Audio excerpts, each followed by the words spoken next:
When most people think of the 1990 film Pretty Woman, they think of Richard Gere playing Prince Charming to Julia Roberts' Rapunzel.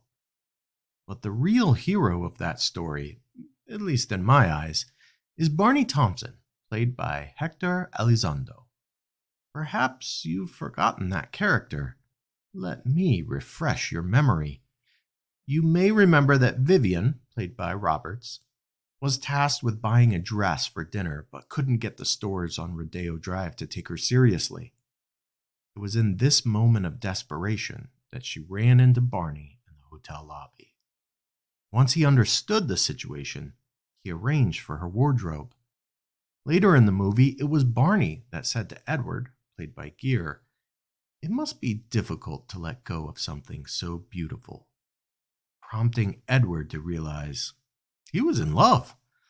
In short, it was Barney who enabled the experiences that made Pretty Woman the fairy tale that we all remember, even if we don't remember him. My guest this week is Patrick Ignacio, core assistant manager at the Four Seasons Hotel in Chicago.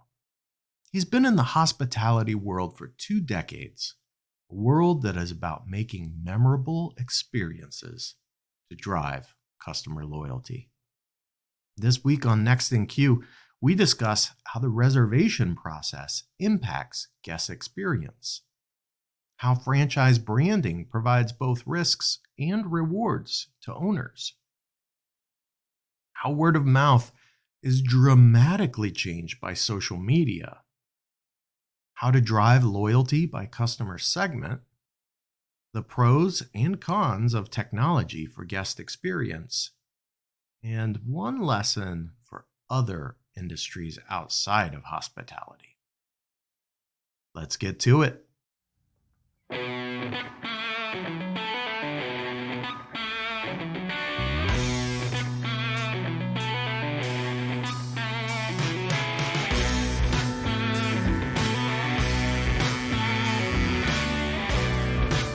Welcome to Next in Queue, the podcast for contact center and customer experience professionals. Next in Queue is brought to you by Happy 2 Vision.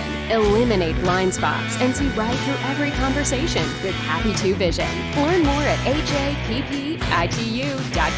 Now, here's your host, Rob Dwyer.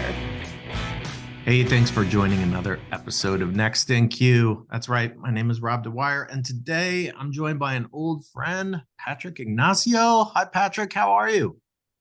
Doing, Rob. Good to see you again.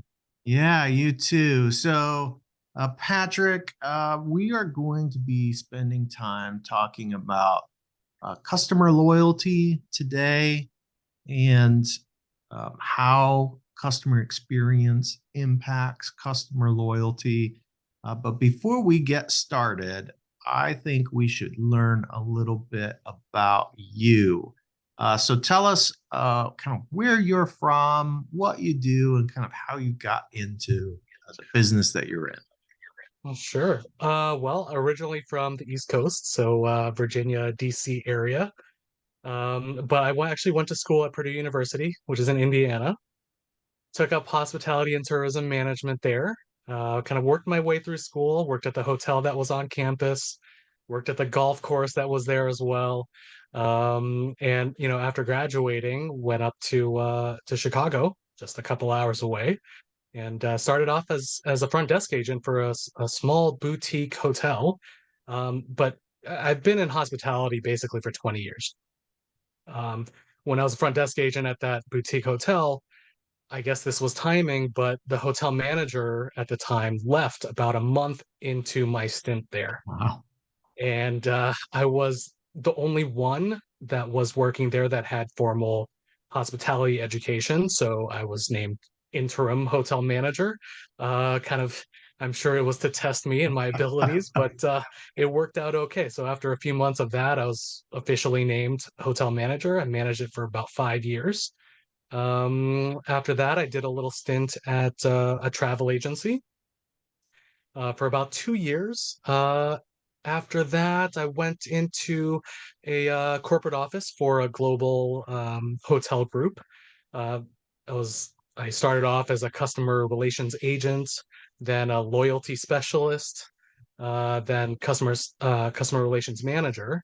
So I was there at that company for about 9 years. So that was a long time for me, but definitely learned a lot. And it was just recently that I moved on from there to a luxury hotel here in Chicago.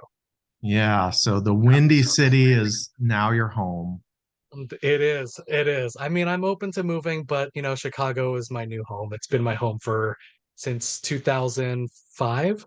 So it's yeah, I think I'm a Chicagoan now. Yeah, for sure. I'm going to go ahead and just give a shout out to Milan Batnich. I think he'll be happy that you mentioned Purdue, and I'm not. So, whatever, it's fine. Rock Chalk, Jayhawk. Uh, let's, one of the things that I think is fascinating, the hotel industry, much like the restaurant industry, when I think of customer experience, and we may talk about guest experience today, but it's really the same thing.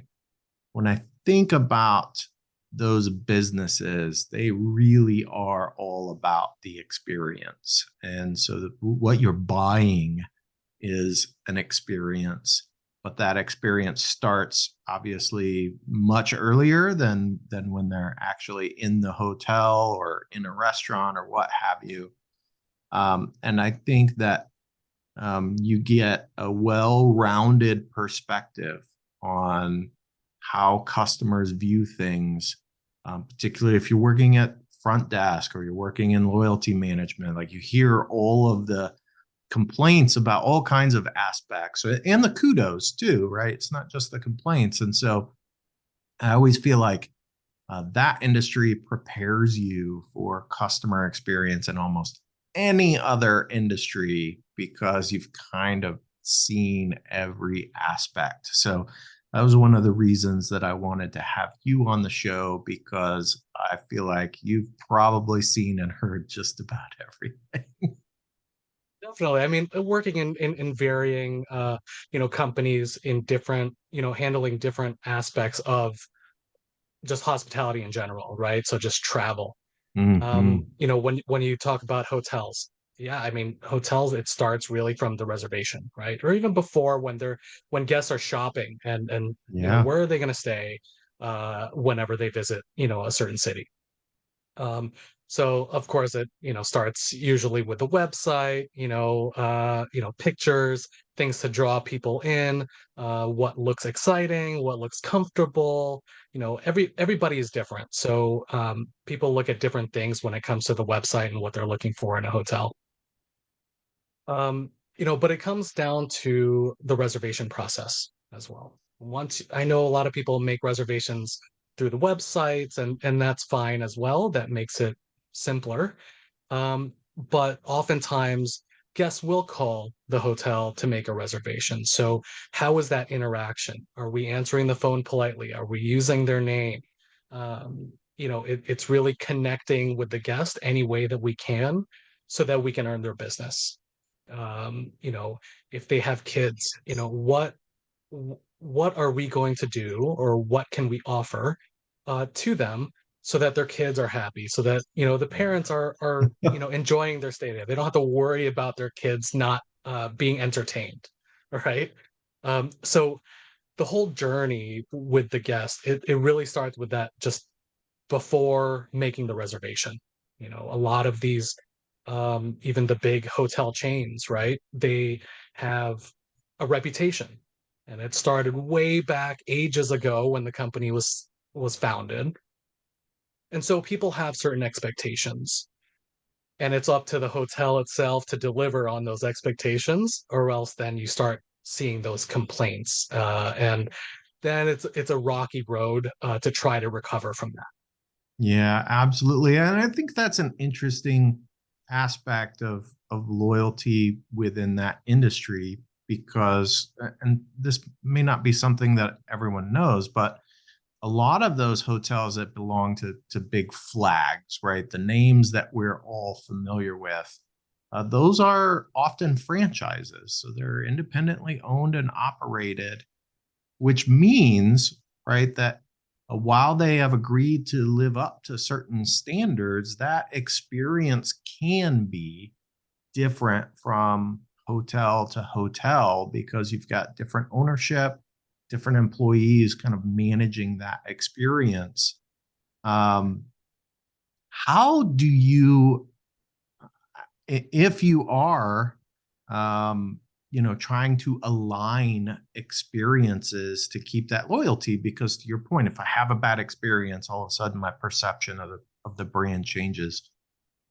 How do you go about trying to get that alignment and get individual hotels to kind of buy in and provide the same experience or a similar experience? Right. You know, it sometimes it is difficult because you have, like you mentioned, there are different owners and operators, right? So owner of a hotel might not be the one running it. They might, contract that out to another, third party. Um, and it is difficult because, you have owners that want to, balance, their expenses and, what Hmm. maybe they might not pay their employees as much as another property of, within that chain. So it does become a balancing act. And that's part of how these loyalty programs were created is that it brings a sense of unity. Like if one property does well, guests will often come back. So they may not reap the benefits of that, but the chain as a whole will, right? So if a guest it goes to a hotel, they have a great experience, that's great. They might try, when they go to a different city, they'll try that same brand, right? Right. So it makes the brand more powerful, which makes it easier to sell rooms if you're a particular property. So you everybody just needs to look at it holistically. When you do well within a particular brand or a particular chain, everybody does well. And when the whole chain does well, you do well because more marketing dollars are being put into advertising and, all these certain programs, with loyalty. Sometimes it'll be like a free night or like a discount off of the rooms. Certain things like that where you get certain amenities or benefits from that program. It really lends itself to how successful each individual property is to make the whole a lot better and more valuable to the end consumer. Yeah.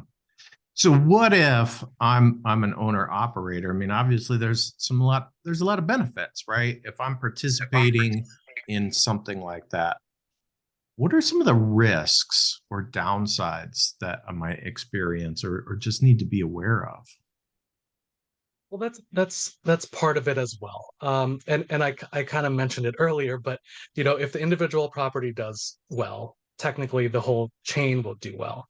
But if a guest goes to a hotel, um, let's say Chicago, because I know Chicago. Sure. So let's say it's Chicago. They stay at a hotel, they get points. That's great. But is the traveler necessarily going to be coming back to that particular property? Are they going to be traveling back to Chicago often? They're a business traveler? Maybe. Maybe they may have business here or an office location here. That's fine. But if it's someone here on leisure, right? They're here for a vacation. Well, they've been to Chicago already. Now they're not really going to come back, at least not for a few years, right? They're not going to be, it's not going to be that repeat guest that comes back every few months or every year, right? So in that aspect, if you look at it that way, the hotel is working really hard to make a great experience. With this loyalty program and even with just leisure guests in general, you're not always going to see them back.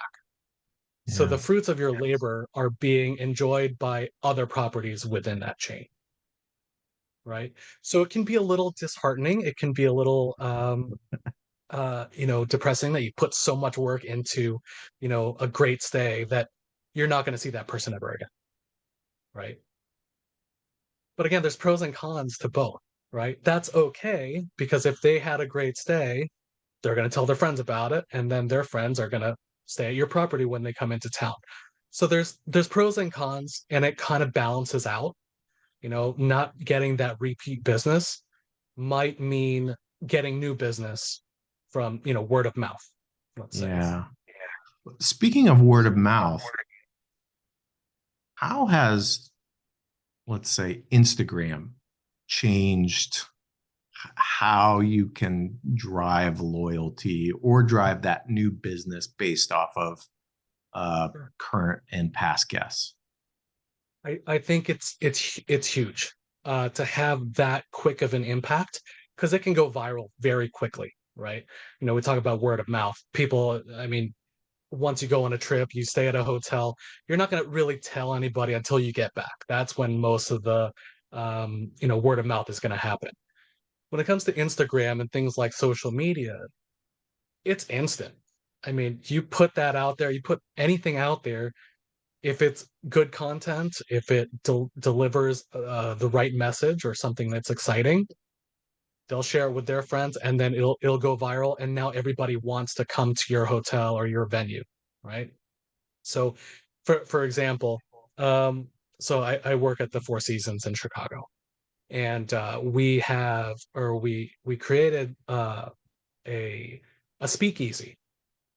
Very limited number of people can go in, 16, maybe 20 people tops Wow. on certain nights of the week. So Thursday, Friday, and Saturday nights.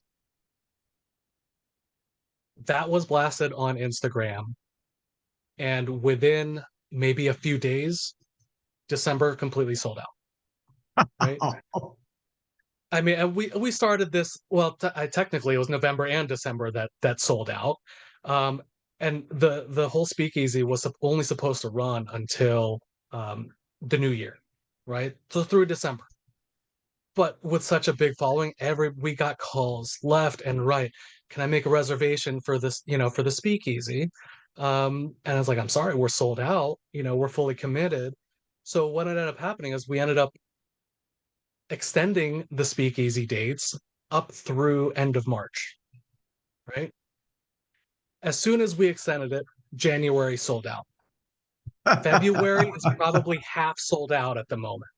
So everything goes by, like, anything that's posted on Instagram, any company that posts on Instagram or any of the social media channels, it's an instant reach that potentially would drive so much new business. It's one of those things where it's one of those things like, do you really want to do this? We don't have the capacity to do it or to handle, all the demand. But at the same time, it's about that exclusivity as well, right? Hmm.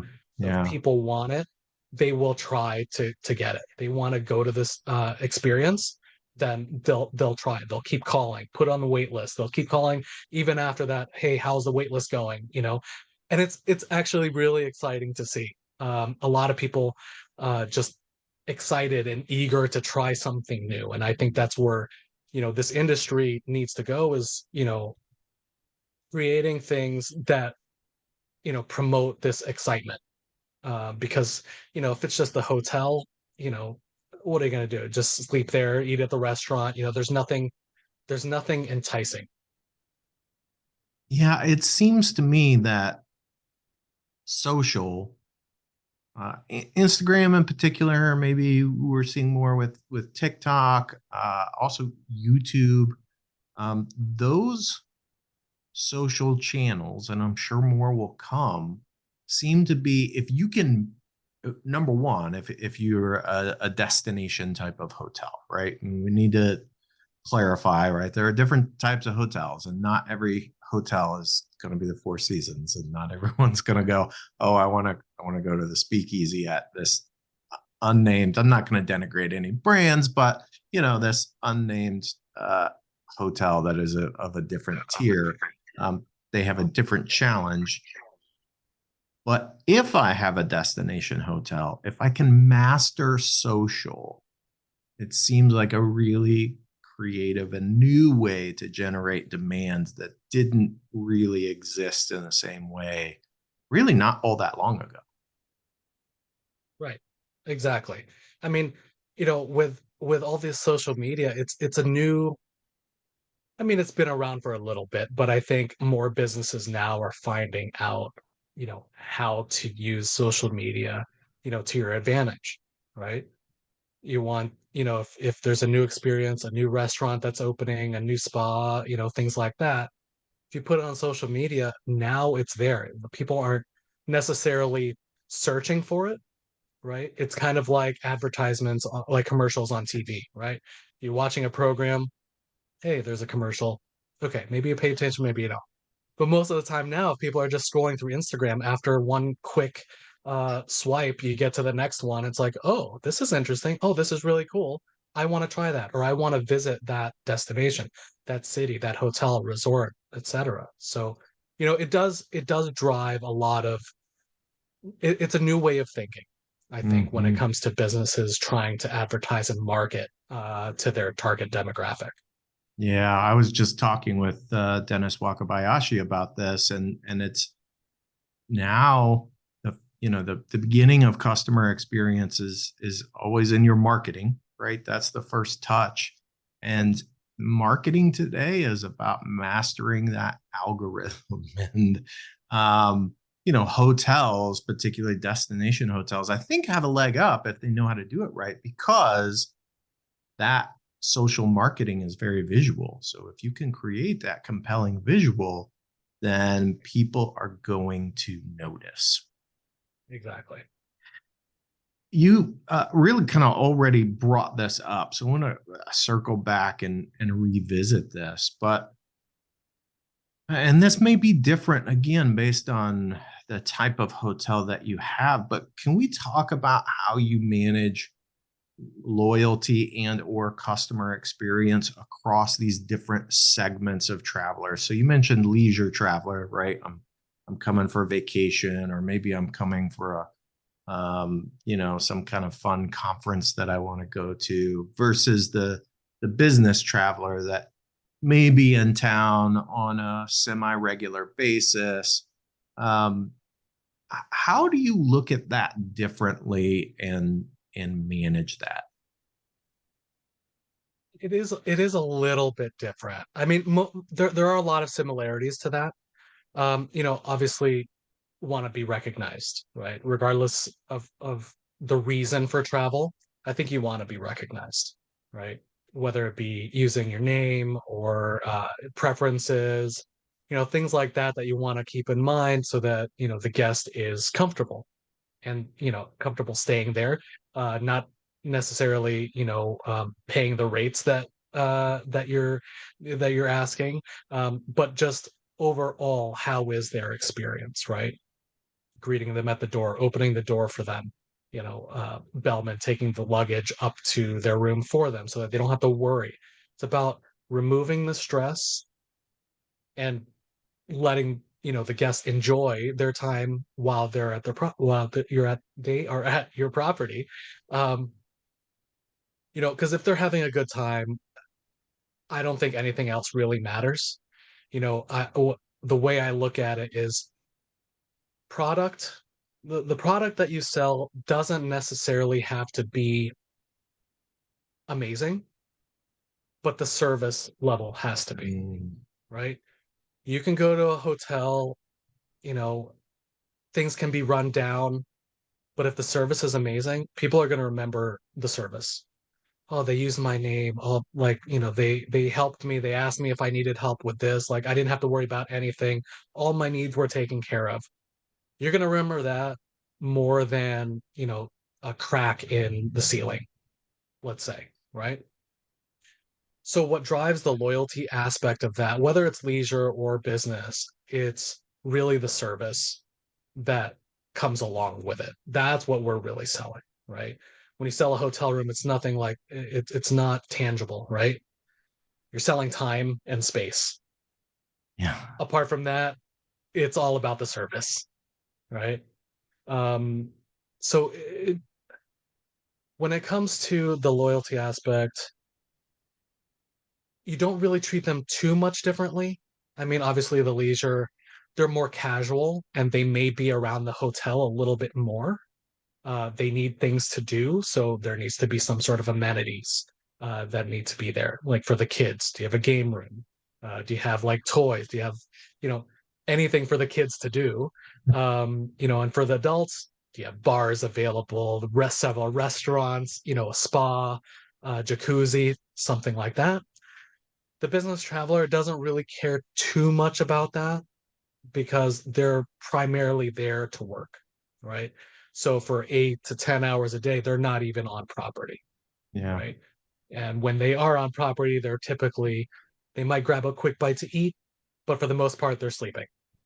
Set up a wake up call for the next day so they can do it all over again. So the leisure guests really need to tailor the service to them and what they can do on property. Business guest, it's really just making sure that they're comfortable. It's their home away from home. Yeah, absolutely. Yeah, I know, having traveled a lot for both, I can tell you that from a business perspective, you're right. I rarely took advantage of much of the amenities, right? I'd like to say that I always took advantage of the gym, but I would be lying if I said that because I didn't, and I should have, but I didn't, right? But when you are traveling for leisure, it is different, particularly if you've got kids with you. For sure. That being able to keep them, if they get bored, mom and dad are in for a bad, bad way. Like that's just the way it's going to be because bored kids, um, yeah, anyone who's been a parent knows that that's bad news. Right. Keep them happy. So one of the things that I wanted to ask you about, and this certainly I think is specific from hotel to hotel, or maybe if there's a chain, is digital adoption. I'm wondering what your thoughts are on some of the new innovations that are coming into hotels and whether or not that's good or bad or it depends. I'm thinking of things like I think it's Hilton that's really going keyless and using your phone to unlock the door. And some of the communication channels have changed during stay. So recently I was staying at a hotel in Las Vegas, and if you needed anything, you just texted to a short code. And it just so happened that I did have an issue with a sink. And so I just texted and said, hey, I've got this problem with the sink. When I came back to the room, because I was at a conference, it was taken care of and they had sent me a response to that. But I'm wondering, what you've used or adopted there at the Four Seasons, what you're considering, and maybe what the thought process is behind some of that. Sure. I mean, I think technology in general, it's a good thing to introduce, to hotels. But I don't think it should take over everything just yet. I think it's one of those things where, it depends on the guest, right? Some guests, they enjoy talking on the phone. So they'll book by calling us instead of booking online, right? But we offer those options. When it comes to, the phone, like mobile apps, things like that, we do have a chat functionality. So we do chat, we do mobile check-ins, we do mobile keys as well. So all of that we do have. Now the usage of it really, again, it varies depending on the guest, right? Some people really enjoy, texting. So there'll be the downside of that is sometimes there'll be, paragraphs in a text and it's a little bit difficult sometimes to, convey a certain message because, well, when you're reading text, there's no emotion, there's no inflection of your voice. You can't tell tone. So it's a little bit difficult sometimes. But I think it works for the most part, for most people. Some people want to order in-room dining, right? Typically, that would be a phone call. But you could use the app, you could order from the app, or you could text on the app and do the chat feature and order from there. So there's various ways to do the same thing. So it's just giving guests more channels to connect with us, right?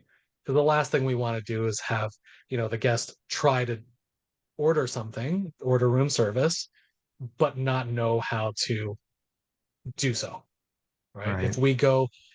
If we put tablets in every room, you know, does everybody know how to use a tablet, to use a touch screen, right? I think we're in a space now or in a time where you have a good mix of generations. And each generation is a little bit different in their, ability with technologies, and comfortable, just being comfortable with technology in general. So we do offer a lot of that technology. I don't think it's going to take over everything, because like everything else, technology, it's great, but at some points, it does have its downfalls, right? Batteries could go out, the internet could go out, and then you don't have that chat functionality anymore, right? So it is a little bit different. There's pros and cons, but kind of this hybrid model of old school telephone conversations versus chat and mobile app. I think having all of those available to the guest is definitely a good thing.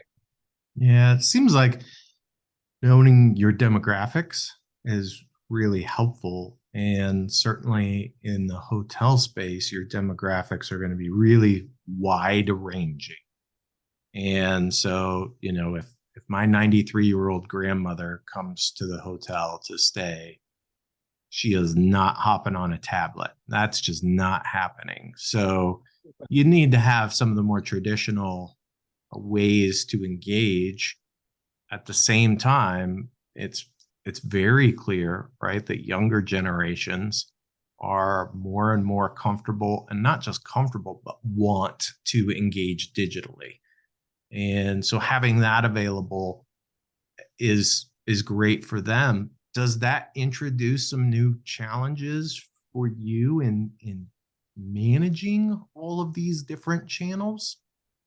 Sure. I mean, I guess it just comes down to staffing. you know, um, do you have enough people to handle the chat and telephone calls? And, um, you know, how do we get everybody trained? Because, if you look at it, if somebody just starts work now and they have to learn all these different systems, are they going to be able to do it? It's not for everybody, but I think, in the long run, everything is going to be a lot easier. So I think these, staffing, challenges will alleviate itself with some time. But other than that, I mean, most of the technology is really easy to use.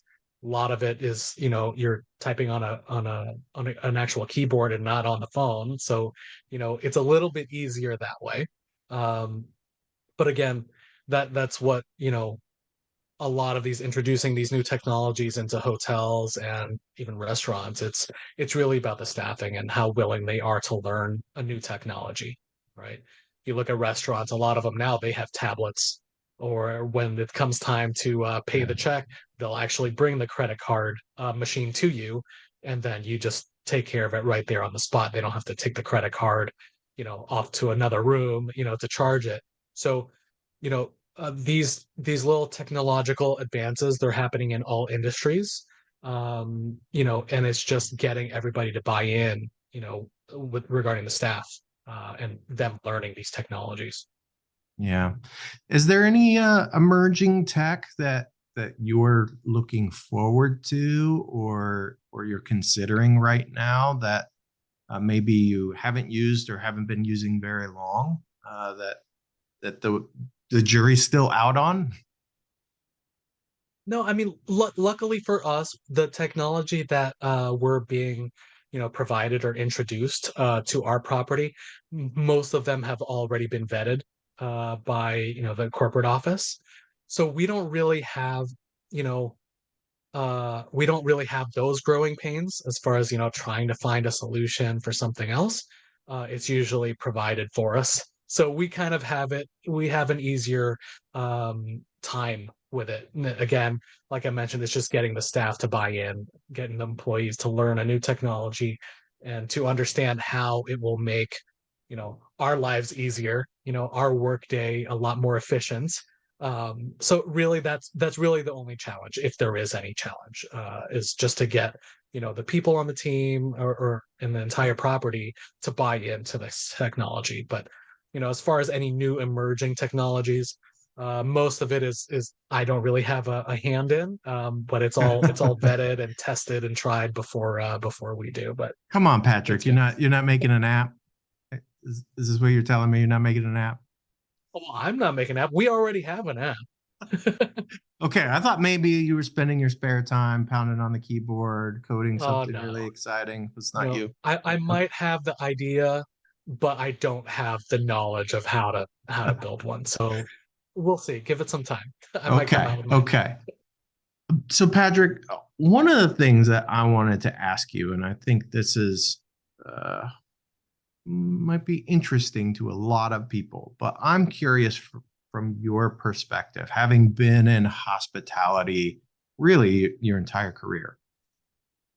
What's the one lesson that you learned in hospitality dealing with customer experience that you wish other industries had learned that you don't see? What's the one thing you wish like you could just spread out there? Like, I learned this and I recognize that this doesn't happen nearly enough in anywhere except for hotels and restaurants. Ooh, that is a good question. Um, okay, I might have to steal Adams from your last show. Just a a little bit, just regarding honesty, right? I think, when it comes to, I guess what it comes down to is like just setting expectations, right? Let's say you're at a restaurant, you ordered food, it's not there yet. Would you rather A, just, wait until it's ready and then the server brings it to you? Or would you rather B, have the server come to you and say, apologize, when the entrees were completed, they weren't up to standard, so we had to refire, all the entrees so that they can be brought out at the same time. Do you want a drink or do you want another appetizer or something, until your entrees are ready? If it were me, I'd rather the latter, right? Just 100%. I would appreciate that rather than just have me wait, not knowing what's going on, right? Or don't tell me a lie. Oh, sorry, the kitchen's backed up, you know, something like that. I'd rather have somebody be honest. But again, it's about setting expectations. And that's is why, when it comes to hotels, it's like, you have separate different tiers of hotels, right? You have, kind of the um limited service hotels, which will be like maybe $100 a night or $90 a night or something like that. Then you go to the middle tier, five, $300 a night, something like that. You go luxury, 500 and up, right? You get what you pay for, right? So when you're booking any of those hotels, you're expecting a certain quality or a certain service level, right? When it comes to other industries, it's somewhat the same way, right? When you buy a new phone, like, are you buying the name? Yeah, maybe. For most people, I think people buy the name.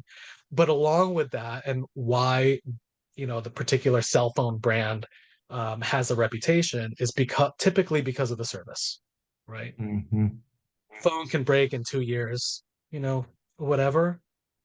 But that when I called somebody or, texted, so chatted with somebody online, from that company, they helped me out, they shipped me a new phone, they, all this stuff that develops that loyalty. Well, yeah, then I'm gonna stick around and be with them. Unfortunately, there are some industries that it's not not really known for being honest or for setting the right expectation. They might build this brand, but then they won't deliver on their promises, right? So I think it's just about being open, transparent, and you'll just avoid all sorts of issues. Yeah, I love that. Right. I mean, transparency, setting expectations, deliver what you promise. Like, those things should be easy, and unfortunately we don't always see them as much as we should see them. It's more apparent in the hospitality industry, because most of the time you're not, like I said before, it's nothing's tangible. You're not getting anything that you can actually touch and take home with you, and then you'll have it for years to come, right? It's usually consumed right then and there, whether it be food. Yeah, you can take it to go, but it's gone in about a day. Or a hotel room where once you leave, that's it. You don't have anything to take with you. So it's one of those things where in our industry, in the hospitality industry, it is paramount and it's what drives loyalty, right? It's not necessarily about points or benefits or all these extras that you can get.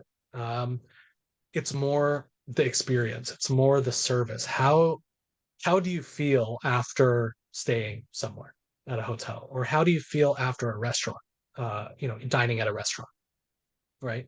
Will you go back? It will all be based on the experience. Yeah. My friends and I, we went to a sushi restaurant years ago. I think this was even 2019 or prior. We went there, had a great time. Service was great. Okay, let's come back. Well, obviously, we didn't come back for a few years after that, just due to the shutdowns. But when we came back, it was pretty much the same. Great food. The server recognized us from like a year prior, which I don't know how that happens. But again, it's being recognized, being, acknowledged. And it's that aspect of it that keeps us coming back. I think we've been there maybe 8 times over the past 2 years. And we get the same server. She knows what we want. She knows our drinks. She knows our orders. So it's like, that is a place where we feel comfortable. So when someone asks, where are we going to eat tonight?